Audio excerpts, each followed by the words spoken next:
कहानी के शुरू में ही दिखाया जाता है कि एक ली नाम का लड़का जो कि शाओलिन गुरुकुल से तरबियत हासिल कर रहा था, पैदाइश के बाद ही शाओलिन तरबियत के लिए मुंतखब कर लिया गया था। ली का बचपन खिलौनों के साथ नहीं बल्कि लकड़ी की तलवार, घंटियों और सख्त मुशक्कतों के साथ गुजरा था। ली दूसरों से मुख्तलिफ था। इसकी आंखों में एक अज़म, एक ऐसी आग थी जो बड़े बड़े जंगजुओं में भी कम नजर आती है। गुरुकुल के उस्ताद इसे अक्सर कहा करते थे कि ये आम लड़का नहीं है, इसमें छुपी ताकत वक्त आने पर दुनिया देखेगी।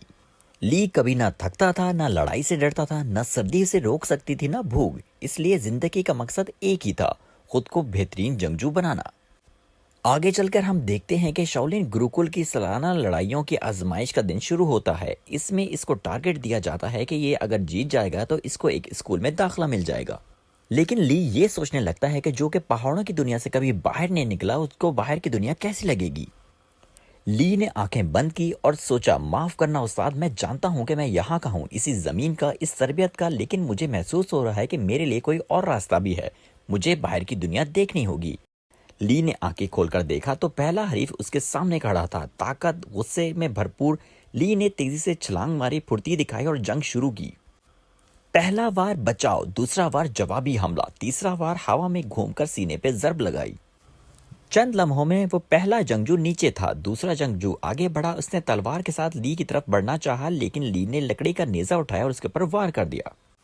दूसरा जंगजू भी नीचे गिर गया। फिर इसी वक्त इसके उस्ताद आए और बोले, ली तुम जीत गए हो और अब तुम्हें दुनिया में जाने का हक हासिल है। ली ने सर झुका दिया। इसकी जिंदगी का पहला नया सफर शुरू होने वाला था। ली को शहर के खानदान के पास भेजा गया। डॉक्टर हान, जो कि एक साइंसदान थे। डॉक्टर हान की एक बेटी लॉन, एक बेटा फिंग और सबसे छोटा बेटा यो था, जो खाने के अलावा कुछ नहीं सोचता था और हमेशा भूखा रहता था। ली जैसे ही शहर पहुंचा, गाड़ियां, ट्रैफिक, शोर, बड़ी बड़ी इमारतें, बच्चे साइकिलों पर भागते हुए, नियॉन लाइट्स और बहुत कुछ उसके लिए नया था। ली हैरान भी था, खुश भी और थोड़ा सा डरा हुआ भी था। गाइस, डॉक्टर हान एक खास डिवाइस पर काम कर रहे थे। टेक्नोलॉजी के जरिए एआई, एक माइक्रोचिप जो मुर्दा शख्स की आवाज को जिंदा अंदाज में दोबारा जिंदा कर सकती थी। डॉक्टर हान चाहते थे कि इनके बच्चे अपनी माँ की आवाज इसके जरिए सुन सकें, लेकिन इस डिवाइस पर शहर के खतरनाक गैंग की नजर भी थी। इसका सरगना लैरी बेरहम, चालाक और सफाक, इसने डॉक्टर हान को अगवा कर लिया था और डिवाइस मांगी थी।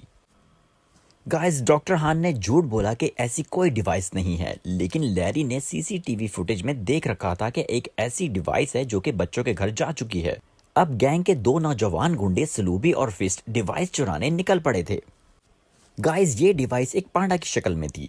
घर में लॉन डब्बा खोलती है और एक प्यारा सा पांडा निकलते ही वो बोल उठता है, please set a password. Lawn चौंक जाती है, वो हंसते हुए कहती है, कैसा पासवर्ड? और सिस्टम जवाब देता है, पासवर्ड सेट।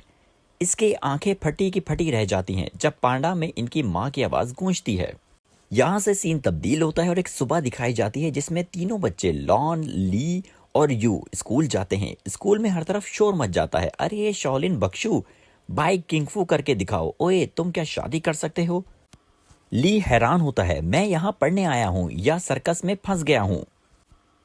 पीटी परेड में कोच ऐलान करता है, 1 महीने बाद फिटनेस टेस्ट है, जो फेल हुआ अगली क्लास में नहीं जा सकेगा। इस बात पर यू का रंग उड़ जाता है। गाइस, इसके बाद 100 मीटर की रेस शुरू होती है। सब बच्चे पहला चक्कर भी मुकम्मल नहीं कर पाते और ली 2 चक्कर लगाकर वापस आ जाता है। इसके बाद पुशअप्स की बारी आती है। सब बच्चे 2 या 3 पुशअप्स लगाते हैं, जबकि ली 100 पुशअप्स कंप्लीट करता है। ये सब देखने के बाद सब बच्चों के मुंह खुले के खुले रह जाते हैं और यू कहता है, भाई तू इंसान है या मशीन? गुंडों की वापसी होती है। सलूबी और फिस्ट स्कूल आते हैं और ऐसा भेस बदलते हैं जिसमें ये बदसूरत लड़कियां लग रहे होते हैं। वो लॉन के बैग से पांडा चुराने की कोशिश कर ही रहे होते हैं कि इनकी विग बैग में फंस जाती है और बच्चे इन्हें पहचान लेते हैं। ली, फैंग, लॉन, यू सब मिलकर इन्हें घेर लेते हैं, लेकिन गुंडे धमकी देकर बिल आखिर पांडा लेकर भाग जाते हैं। इन सब का जिम्मेदार ली अपने आप को समझने लगता है और कहता है कि अगर मैं फिंग को मुकाबले का चैलेंज नहीं करता तो लॉन बैग से दूर ना जाती। ये सब मेरी गलती है। लैरी पांडा खोलने की कोशिश करता है, लेकिन पासवर्ड नहीं होता। दिन रात हैकर्स लगा देते हैं, लेकिन कोई फायदा नहीं होता। इसी वक्त लैरी को लॉन अपने बाप को भेजा हुआ एक मैसेज दिखाता है, पापा कल मेरा बर्थडे है, प्लीज आ जाएं। लैरी शैतानी हंसी हंसता है तो कल हम इस लड़की से पासवर्ड पूछने जाएंगे। अगले दिन सब घर सजा रहे होते हैं। लॉन घर में अकेली होती है। इसे मैसेज आता है, मैं घर के बाहर हूँ, दरवाजा खोलो पापा। लॉन बाहर जाती है और उसे एक वैन में खींच लिया जाता है। ली, फैंग और यू साइकिलों पर वैन का पीछा करना शुरू कर देते हैं, ट्रकों के बीच निकलते हुए, मोड़ काटते तेज रफ्तारी से। और ये पहली बार था जब ली इन सड़कों पर घूम रहा था और अपनी शाओलिन फुर्ती दिखा रहा था। फिर आखिरकार ये वैन हॉर्न की लैब पर पहुंच जाती है और बच्चे भी उसके पीछे पहुंचते हैं। बाहर दरवाजे पर सलूबी और फीस्ट होते हैं। ली और फैंग चंद सेकंडों में इन दोनों को गिरा देते हैं। अंदर इनका एक और बड़ा गुंडा खड़ा होता है। ये ली और फैंग दोनों से बहुत ज्यादा ताकतवर था। ली इसे मारने की कोशिश करता है लेकिन ब्रैडली हर बार रोकता है। अब ली फैंग से कहता है कि हम इसे मिलकर मारते हैं। और इधर अंदर के सीन में लैरी लॉन के गले पर चाकू रखता है। पासवर्ड बताओ। लैरी डरी हुई अंदाज में कहती है, कैसा पासवर्ड?